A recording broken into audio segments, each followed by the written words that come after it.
I think tech can enable greatness in recruitment agencies. Like it can mean that you've got a lean team, streamlined, lots of time saving, but it does need to be mapped out and planned well so that you're still using it in a recruitment. Welcome to the Tech Savvy Recruiter, the podcast for recruitment and staffing agency owners keen to explore the tech innovations reshaping our industry.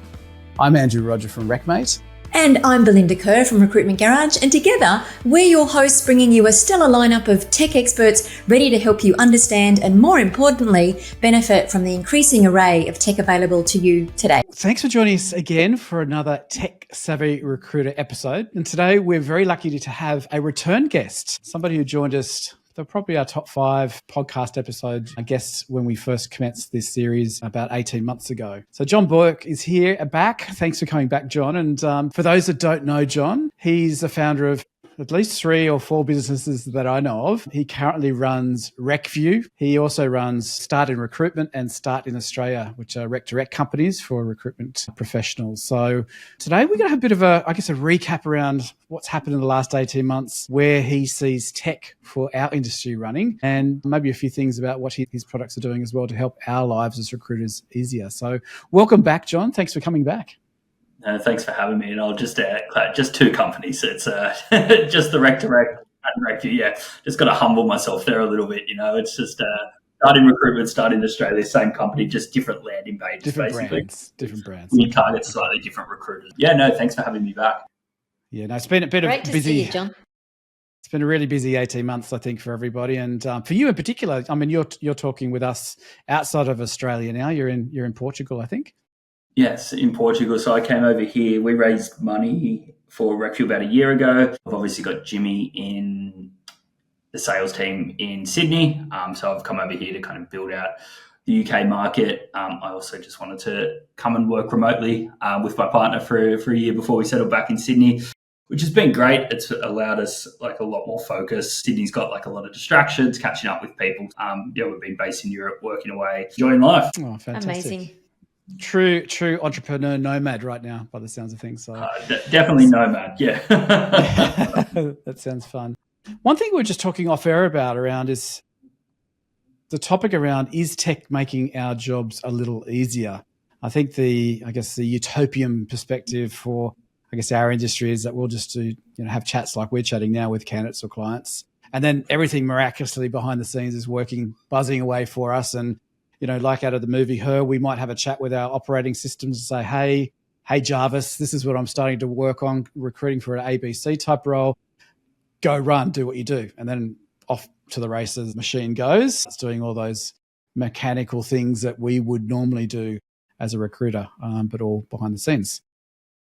In the last 18 months, are we progressing, or have we diverted, or do you think that utopia will come to play, or do we want it to come to play? I think that's probably a different question there at the end. If we want it to come to play, I think it's definitely getting there. Like we were saying kind of off air 18 months ago, when they first started announcing OpenAIs, and every tool was just an OpenAI wrapper. There was a lot of promise. I feel now with the tech that's out there, MCP servers, that utopia of speaking and then task going and running will eventually get there. I think the big thing is what tools you're using and what it connects with. I think one of the reasons that people aren't seeing a lot of the benefits of AI is because they're using or purchasing tools that don't integrate with the rest of their workflow. So then it just becomes, you essentially push yourself down from recruiter to admin person, like copy and pasting data, then not using that data and then going, the tool doesn't work. So I feel that that's probably a big point where people are underutilizing technology or,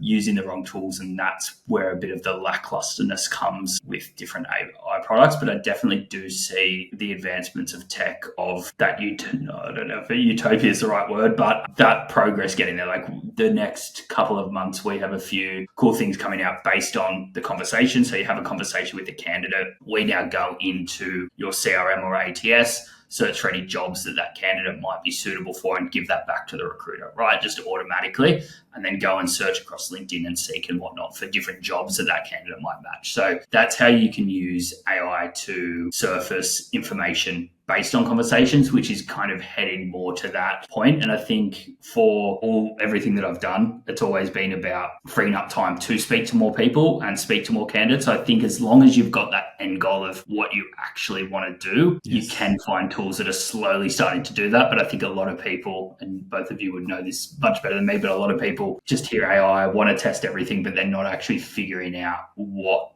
point or problem that they actually want to solve. Yeah, I hear that a lot. It's just, what should I be using? And I see it on these WhatsApp chats. Everybody, they jump in and they're like, try this, try that, try this. Oh, what do you think of that? What do you think of that? And it's like, go back to, we were talking about this last week, weren't we, Rodger? Like, go back to your business case and figure out what you need first.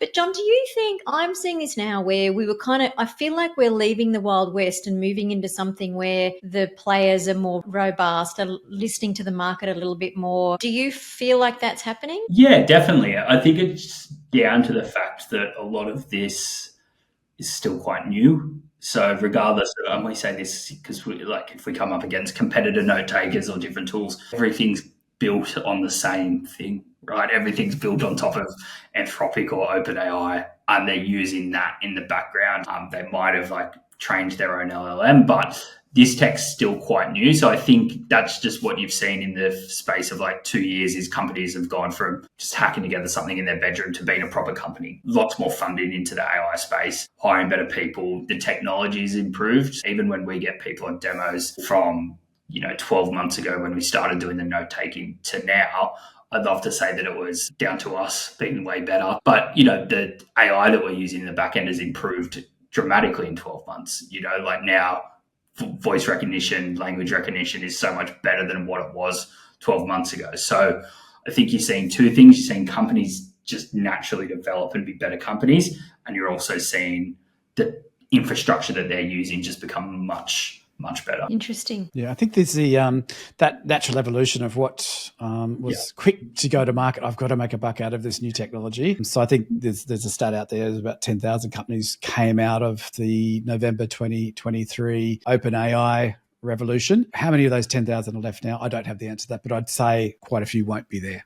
Right. Well, so natural evolution of. Funny you say that. We're in a bit of an accelerator called Tiny Seed that's been great for the last year. In that, I always see in the Slack channel, and it's just people who've built SaaS companies like OpenAI just destroy whole industries with releases. So when they release their browser extension or operator that I don't think they've done too much with, but that killed a whole industry, right? 100%. So many people have spent building these tools, and even they just released, and a few people messaged me, they released a note taker, OpenAI directly to it, which for us actually becomes a benefit because people start to use that and then or use a free AI note taker tool. And then they get to the point where they're like, well, this isn't updating my ATS or my CRM, so it's a bit pointless. So I think a lot of the tools that didn't serve an actual business case get eaten up when OpenAI or Anthropic release a new tool, because it's like, oh, well, this does that now, so I don't need your product. Whereas if you're actually servicing and tailoring the product to a specific industry, that's kind of where it can be beneficial. Yeah, I think that whole riches in the niches, as our US listeners will hear, definitely applies. So if you've got that broader brush stroke, it's going to work maybe because it's shiny and new for a while, but you've got to really dive into your industry and your vertical and then provide, I guess, value there. And one thing I think you've mentioned a couple of times is integration with your core platform. So a lot of the OpenAI/Anthropic don't naturally go back to your core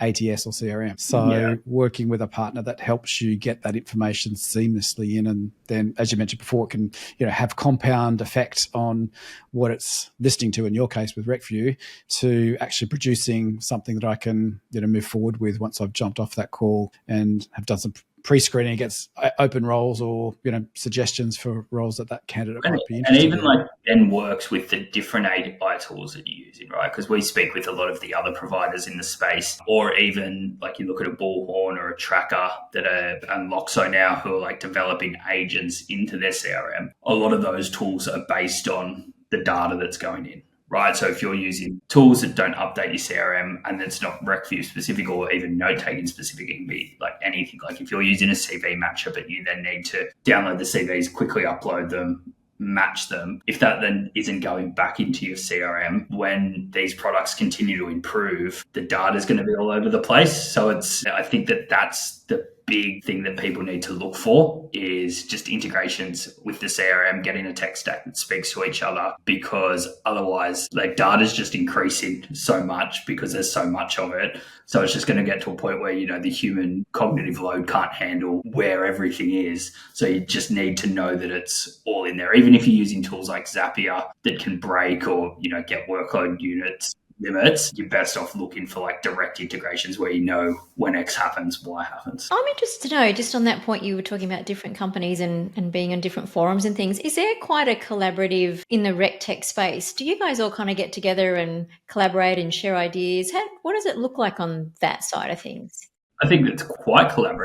I'm in a few rec tech groups with, the likes of Chris South, Brendan from Job Tetris, Saxon, Guy Day.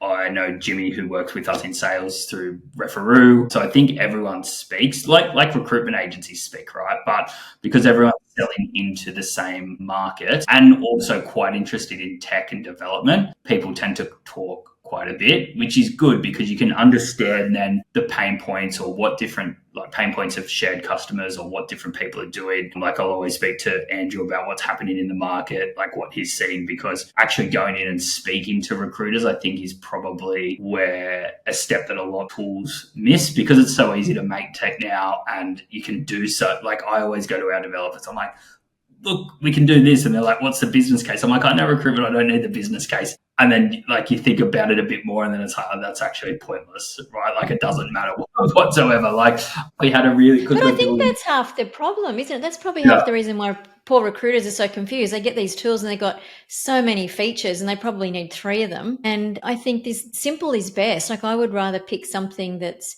simple and does what I know I want it to do than have 10 other things that then you kind of just get lost in what the business case is and you just feel like you should use it because you're paying for it and it's there. Like none of that makes sense. And we learned that lesson the hard way because we were probably feature rich, too many features for what a lot of people wanted to do because I thought it was cool, right? I'm like, oh, we want to have this completely white labeled, send the video. So we started sending video profiles. That's the infrastructure that we use to then take the notes. And then at the start of the year, we released a light version, which still did everything, wasn't white labeled, significantly cheaper. And that's kind of when we took off because it basically AI note taking, pin links and update your CRM. And that's the conversation that we have on every demo. And there are other things that you can do, but that's where we start. And that's the value for people, right? They're like, cool, that saves me a bit of time in 2 areas. And it's simple for us to explain. I think if you can't explain your product in a sentence, it's a bit of a worry, which before we definitely couldn't. Do you know of a tech directory where someone's like really keeping up to date with what's going on that founders can access? Yeah, there's a good one. A guy in the UK, Natan, a really good guy. Natan, that's right. Yeah, RecTools, RecTools.io, and he is keeping up with it. I think a lot of people try and start this, it falls apart because it's hard to just run like a directory, but he's on it. He's got a really good podcast as well, always up to, and it's all just, obviously it's in the name, it's just all about the up-to-date RecTools. So he's got all the CRMs there, all the pretty add-ons. So that's a really good directory. That's great. Yes, I did. I saw that a couple of weeks ago and thought I must share that, and then I probably forgot about it. So yeah, we'll pop that in. Yeah, good. Thanks. I'll put him. He's a really good guy. But that's something, because a lot of the sites out there like G2 just aren't obviously that recruitment focused. People don't actually go on and leave reviews. It makes it hard. People who do leave reviews have been asked to leave reviews. So RecTools is really, really good for that. Yeah, great. Thank you. That's really handy. It's just a good starting point, isn't it? And I think too that sort of a directory can help people almost think about what the business case might be, because sometimes they're not sure, like you don't know what you don't know. And if you see something like that and the tools and what they do, you can think, oh, and then you can start to map it back to your own business and think about what the process might look like as well. I'm not saying dive in and just grab the tech, but I think sometimes it can be an edge. Oh, I didn't know you could do that. Oh, I didn't know you could do that. And that's great. Funny you say that. A lot of our best customers now, and the people who are in using RecView multiple times a day, we can see their usage. They send a bot to every call. They use us to transcribe their mobiles and face-to-face. And obviously that's a good customer. They're getting lots of value from it. we're not worried they're going to churn because they're not using it. They're always the hardest ones at the start for the sale because we need to jump through so many hoops, run through business cases, get different teams in, but they actually come in, and this applies for all tech, it's just what we see on our data, but then they've got a few people in the team who actually want to use it. They're getting the rest of the team to use it. They're happy to book in training sessions. Their worst customers are the ones who kind of like sign up for a trial, won't jump on a call, go, oh, this isn't working. It's like, well, you need to connect your calendar. We would have shown that in the training call. So I think you're exactly right around it being a business case rather than just signing up to a tool because it's there. If you can actually map out, and I think you're right, looking at a tool is a good way to figure out what's out there and what pain points could exist rather than going, where are my pain points and trying to find it. It's like for us, most of our customer flow comes from people using a Fathom or an Otter. It's a free tool, doesn't update their CRM. Then they start looking at AI note takers and update their CRM. So that's a great funnel for us. But that can be a great way to identify the points. But then I think you actually do need to sit down and map out exactly how that's going to be used, get the team to use it, so that you actually do get values from the tools rather than just signing up for them. There's so many things that you already have that you're not leveraging. You know, I was speaking with tracker Brian Hill, and in his current experience and also the company he used to work for, you know, most people use 20 to 30% of the platform, right? Yeah. So, you know, just turning the dial even on a couple of features can just keep that ROI in such more positive framework. But yeah, we see that all the time, the shiny object. They haven't done the research. They haven't really found out what the team needs. They hear something, they see something, one of their mates in Slack says, hey, try this thing. And before they know it, they've signed the company up for it. I see that all the time. I was looking at a WhatsApp group today, and the whole it's a group of recruiter founders, and it was all about tech. Try this, no, don't like that, no, you know, LinkedIn's doing this, so and so's doing that, and I'm like, guys, you're coming at this from the wrong angle. Definitely. I think tech can enable greatness in recruitment agencies. Like it can mean that you've got a lean team, streamlined, lots of time saving, but it does need to be mapped out and planned well so that you're still using it in a recruitment flow. Because at the end of the day as well, I think this is the big thing that a lot of recruitment agencies and owners forget is every tool that you're looking at, your customers are looking at as a recruiter, right? So hiring managers and companies, they're looking to streamline everything that you're trying to look to streamline. If they can streamline that and not pay recruitment fees, they would probably be happy, right? So I think you've also got to take in that caveat and understand what tools you can use so that you can show off your recruitment services better, right? There's no point if you're like using an AI to candidate match and then you're not speaking to the candidates and you're submitting them, but you don't know if they're going to take the counter offer or you don't know if they're actually aligned for that job, because that's what an internal recruiter's using. They're using all those tools. So you need to, one, use the tools that are available to you, but also think about how they can make the points of your job that you do well more available and exposed to your recruitment hiring managers, because otherwise that's a really interesting point. So if you think about TA versus recruitment agencies, then what is it that recruitment founders need to be looking out for? Like, what are the TA teams in clients? What's their thinking process? What are they doing? They're looking at all the exact same tools that agencies are looking at, right? Yeah. Like, okay. They should be. Absolutely. Yeah, if not more. So especially with RecTech, the usual market is like start with agency recruiters because it's easy to get, 10 headcount, they can sign off. But then a lot of RecTech, especially if they get like VC funding, will naturally gravitate towards talent acquisition because then you're selling to, Commonwealth Bank and Woolies rather than, mum and pop recruitment agency. So you can sell to one person who uses it occasionally, but they charge $50K a year, right? Which is something that you couldn't do in agency recruitment. So a lot of these tools are being positioned to, and then a lot of people who make RecTech don't understand the difference. So they're just selling to anyone with recruitment title, right? So a lot of these tools are being exposed to talent acquisition teams. So it's just like, it's something that's, I think a lot of recruitment agencies miss, which is that all the tools they're looking at, their clients are looking at as well. So what do you advise then? So you sort of touched on it there a minute ago before I asked the question, but so if I'm recruitment founder sitting here with a small team and I know this is happening, how do I then approach that company knowing that we've got the same tools?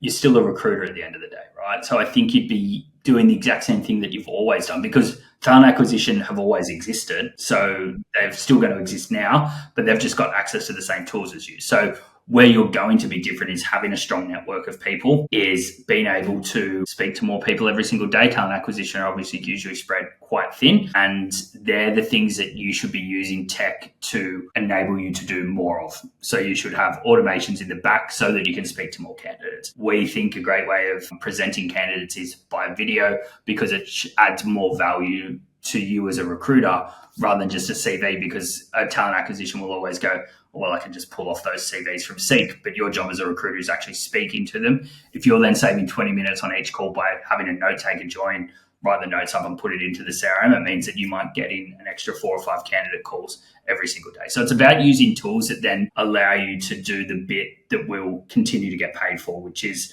building a network, speaking to good candidates, speaking to people who might not be in the market, getting referrals, that sort of thing that a talent acquisition doesn't typically do or have time to do. Got it. Yeah, I think it's a similar parallel, BK, might be, you may not remember this, BK, but I do, when print advertising was the flavour and you'd sell, half a page, quarter page ads, full page ads in the financial That's what I did review. for a job.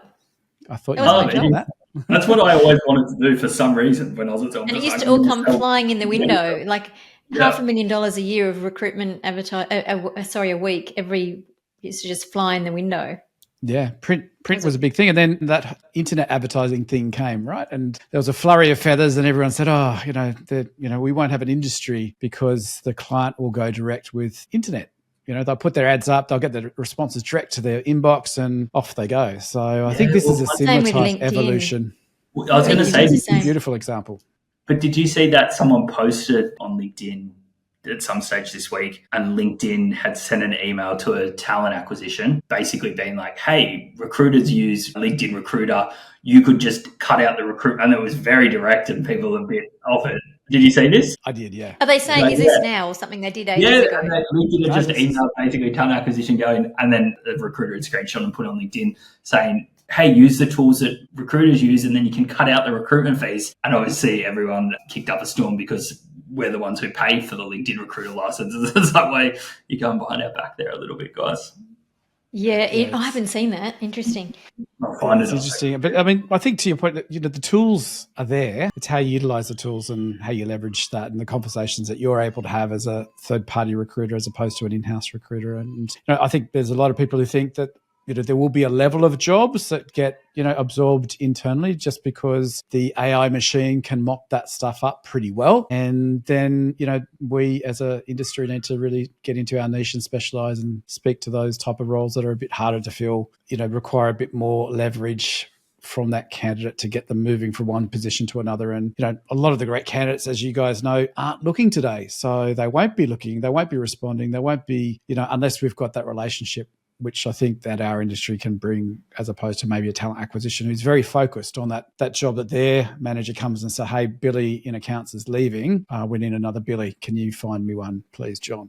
And I think the big part is that whole nurturing piece, because, 99 times out of 100, you speak to a candidate, they're not looking or they're not, but they might be, in 2 months, 4 months, 6 months at some point. The rule of thumb seems to be a couple of years in a job. So at some point in the next 2 years, that person's moving on, and there's sort of 9/10 of your strategies, making sure that you're keeping in touch with and keeping in front of and still building that credibility and trust in front of those people that aren't ready today, but, might be tomorrow, 6 months, 2 years, who knows? And, you got the finger into their network as well. And that's where I think AI and tools and not even AI, just automation is super useful from a nurturing perspective. And that's things that you can be doing that, again, come down to my core philosophy, which is using these tools so that you can spend the day with people. And that's kind of just where, for my agency, for RecView, just always been my guiding light. So in your business, if you can think of what it is that you want to do or where you think you add value,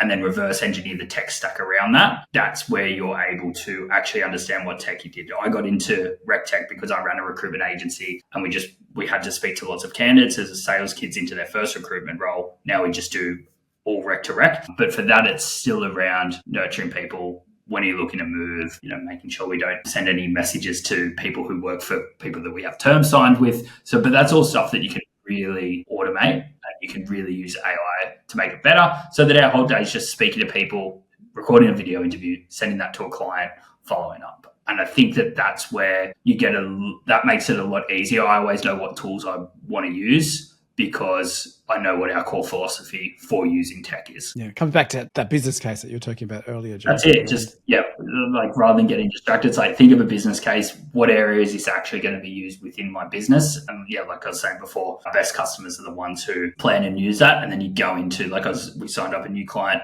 last week, and then I was looking at our stats for them this morning, and they're a bigger office, but they've recorded over 100 videos through RecView already, all the notes and going into job adder. But it's because they actually, it was a hard sale to get over the line, but they actually then planned it, got the team involved. This is our new process. Rather than doing that, you do it this way. So now they're getting all that data back in. And then we've got other customers who it's like, you've got to kind of go, come on, guys, you should be using this. If you've got a business case, you'll use it more. But then the one thing to always consider when buying recruitment tech is, how do I get my people to use this, right? I'm spending all this money. How do I get them to use it? So if you've got a business case and you actually go through the process, yes, it's a bit annoying for the person selling you the product, but that's okay.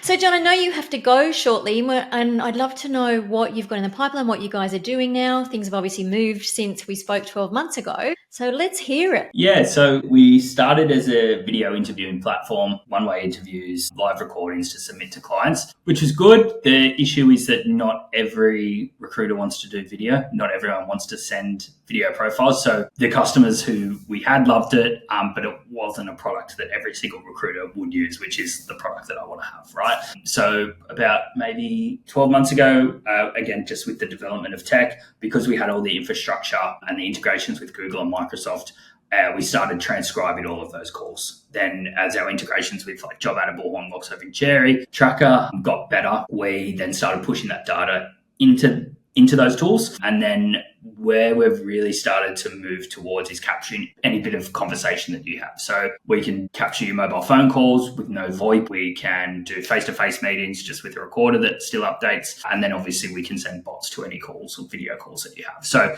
that's where we've really started to grow, because obviously recruiters love data. You can chat with those conversations like you would ChatGPT, and then you can also create notes from there. So that's kind of your basic core offering, which is what most note takers out there do. Where we're starting to move is to then how you use that data. So with the kind of develop of MCP servers, which basically go in and can act as an agent in your CRM, what we're now starting to do, and we're just testing this out on our accounts, is once you've had a conversation with the candidate, we're already doing the summary. We're getting the candidate skills. We're getting the salary. We're doing all of that. That data is cool to read, but it's how can you use that data to surface more information in your CRM? That's exciting.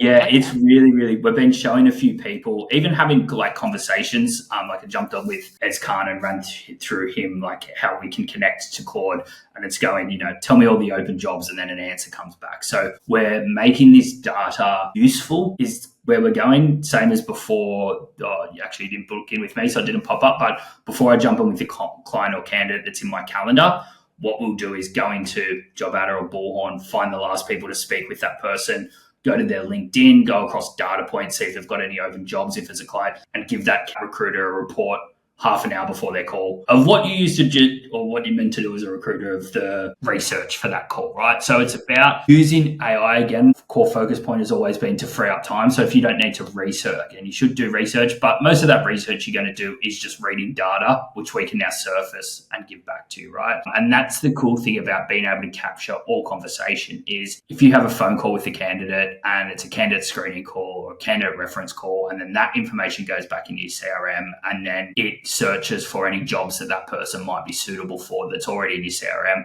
You might find an old hiring manager, again, all stuff that you used to do manually, but an old hiring manager, the AI goes, this candidate's suitable for this role based on the notes that you have in that system. That's a potential good lead to send that candidate to. So again, it's just what we're trying to do is take away that cognitive load of recruiters of data and automate that so that we can do the bit that the best recruiters get paid more for, which is, speaking to people, winning jobs, influencing decisions, finding hard to reach candidates, all of that stuff. I don't think is that replaceable in the next couple of years, but data's replaceable, and the bit that no one likes. So no one's upset that AI is going to take that job from a recruiter. No one's like at Parliament House with white fences and, protesting. It's like, if you can remove that part, if a recruiter can do all their calls and then just go click and then notes are written and it's back into their CRM, it's not a job that anyone's envious of an AI bot taking.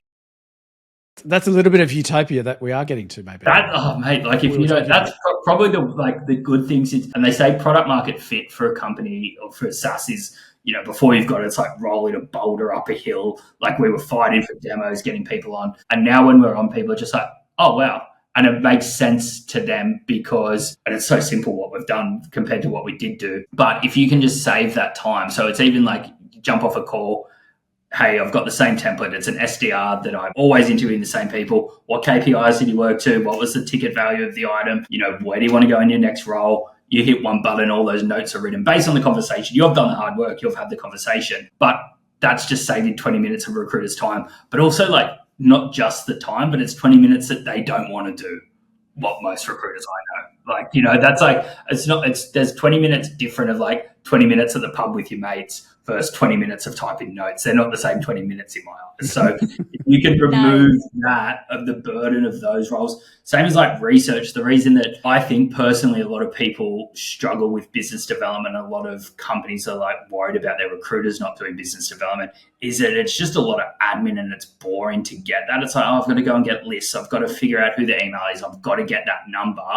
They're all stuff that with AI now you can automate, so that if someone is okay at BD, they've just got a list of qualified candidates that have qualified businesses that have already been emailed from that recruiter, who've opened that email, and then in your CRM, you've got a list of people to call. It just removes that cognitive load that I think is a lot of struggle with BD. When people start, it's who do I call? How do I get their number?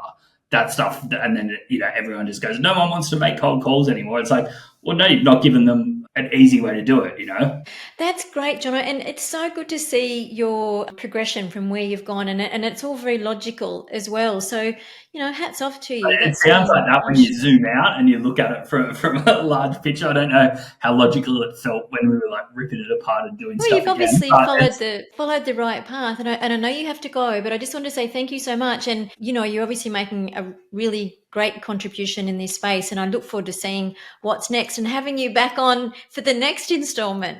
I can't wait for the next installment. Hopefully it's it'll be crazy. I think your podcast is just going to get more wild and wild as the tech becomes crazy. You guys might have AI avatars doing this for you shortly, and you'll be sitting. You never know. Maybe we already did. Who does that? Arnie Schwarzenegger's got a whole podcast that's got millions and millions of views, and it's not him. It's a really interesting one as well. So definitely check that out if you haven't already. But I haven't seen that. Me and my mates in a group chat just saw there's one of the biggest bands on Spotify at the moment. It's an AI band, and they sound awesome. But then as soon as it comes out is amazing. I know, but then in my mind it kind of takes away from the art, and I love music, so I think it totally does. Exactly. So I think that's again to wrap it up. With AI tech, it's if you can use everything in the back end to do the computer stuff and you can focus on the human stuff, people are always going to interact with the human, right? You can send AI avatars now. I've seen tools out there that interview with it. People rip it apart. People still want to deal with the people. Even though this music was awesome and it sounded great, as soon as I knew it was AI, it wasn't that interesting. It loses Takes the edge off. I think that's where people can lose a lot of their fear. It's people are still going to want to deal with people. Customer support, customer success, I just want to call an AI and chat with it because I'm just trying to get a problem solved quickly. That's just data. As much as humans have always done that, that's just data, response data. If I'm speaking about a job and I want to know information, I want to know the personality of the hiring manager, I don't want to speak to an AI about that. So I think that's a good place to end, and also to split it in people's minds. 100%. Hey, thanks, Jono. Yeah, thanks for joining us. And thanks for joining us for today's episode of the Tech Savvy Recruiter. If you like to stay up to date with the latest recruitment trends and insights, make sure that you remember to subscribe so you don't miss an episode. And also, if you'd like to speak to Andrew about turning your tech stack into your secret weapon, or myself around creating an agency that delivers you more money, more meaning, and more freedom, we'd absolutely love to chat. Reach out to us on LinkedIn. Thank you so much for your support. We look forward to seeing you next time.